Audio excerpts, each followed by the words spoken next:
Soda bikarbona je po mojem mnenju eden izmed najbolj podcenjenih prehranskih dopolnil, kar jih obstaja.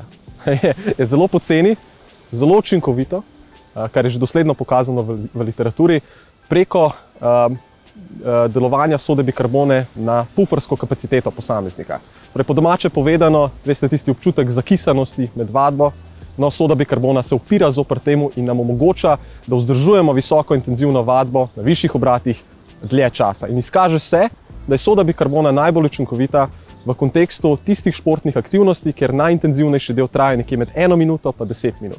Vsem noter bi lahko kategorizirali razne kolesarske preizkušnje, teke na srednje proge, tek na smučeh, veslanje in še mnogo drugih športov bi se najbrž znašlo v tej kategoriji.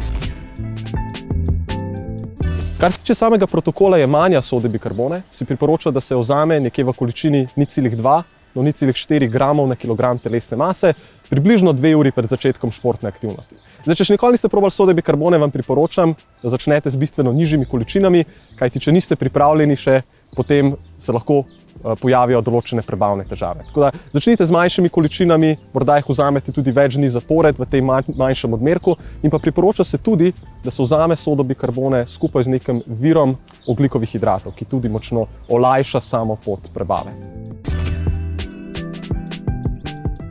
Manjša doza sode bikarbone bi pomenila, recimo, če smo se prej pogovarjali o tisti najbolj učinkoviti ali pa rečemo najbolj ergogeni dozi sode bikarbone, kjer zasledimo najbolj pozitiven vpliv na telesno zmogljivost posameznika v okolici 0,2 do 0,4 gramov na kilogram telesne mase, potem bi jaz to dozo vsaj razpolovil.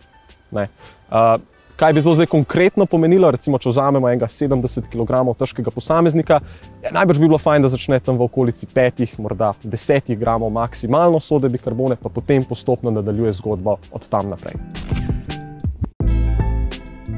Stranski učinki so predvsem napihnjenost, težave s prebavo, morebiten pojav kakšne driske in podobno. In te stvari lahko močno olajšamo, če začnemo na začetku z manjšimi količinami sode bikarbone, pustimo telesu, da se malo navadi na vse skupaj in da vzamemo sodo bikarbono z nekim virom živila, ki vsebuje ogljikove hidrate.